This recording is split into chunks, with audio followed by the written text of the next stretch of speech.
Sejam bem-vindos ao canal da Blue Sky Escola de Idiomas. Para quem ainda não me conhece, eu sou a teacher Daline Adami e eu gostaria de perguntar para você se hoje eu tô com cara de executiva da área de recursos humanos. Sim, tentei montar esse look para parecer séria, porque hoje nós vamos falar sobre Job Interview Questions. Isso mesmo. Frases, né, de entrevista de trabalho, de emprego, que são bem comuns em língua inglesa. Normalmente, a maioria dos entrevistadores, né, perguntam essas questões. Obviamente, há uma série, né, de perguntas possíveis e que acontecem numa entrevista de emprego, até mesmo, né, pela área de atuação, pelo nível em que o candidato, né, vai atuar dentro da corporação. Mas algumas perguntas costumam ser clássicas.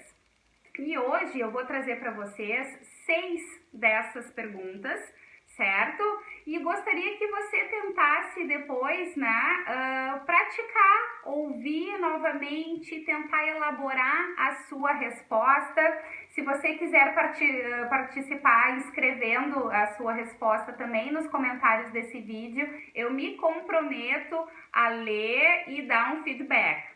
Certo? Então a ideia aqui é para que você conheça essas perguntas, então, que são bem comuns e que tente se preparar, né, para uma possível entrevista em inglês, pensando e elaborando como você responderia então a essas perguntas. Certo? Vamos iniciar?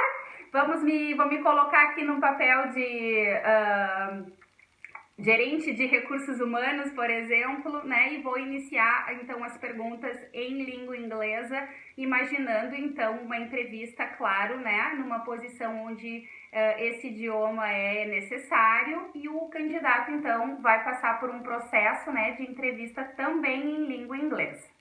Muito bem, nossa primeira pergunta é: How would you describe yourself? How would you describe yourself? Pensem aí, elaborem as suas respostas, compartilhem nos comentários para que vocês possam estar preparados então para responder essas questões. Pergunta número 2. What did you major in and why? What did you major in and why?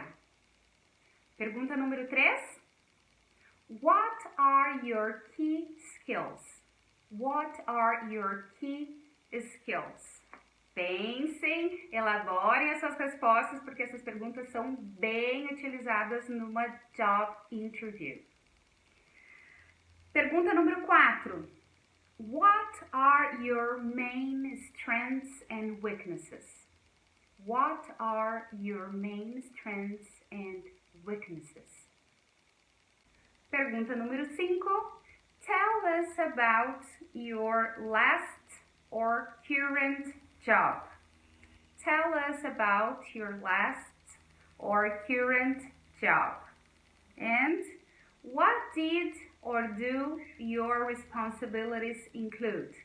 What did or do your responsibilities include? Nessa pergunta aqui, ela pode ser feita tanto no presente quanto no passado, né? Dependendo do que especificamente se está falando. E a nossa última pergunta, número 6. What do you expect your starting salary to be? What do you expect your starting salary to be? Muito bem, então como vocês puderam ver, nós abrangemos assuntos diferentes, né, sobre as questões mais pessoais do candidato, as suas pretensões salariais, os seus pontos fortes e fracos, certo? Então aqui temos algumas, né, como eu já comentei, são diversas as possibilidades de perguntas numa entrevista de trabalho, mas essas são algumas que costumam aparecer com bastante frequência, bastante incidência. Então, fica aqui a minha dica para que você ouça novamente, tente elaborar suas respostas, como que você, né, então se apresentaria numa job interview in English. Espero que vocês tenham curtido o nosso vídeo. Se você gostou, não esqueça de deixar o seu like, compartilhar se for possível, porque isso nos ajuda bastante. Mais uma vez, o meu beijo grande para todos vocês and see you guys. Take care.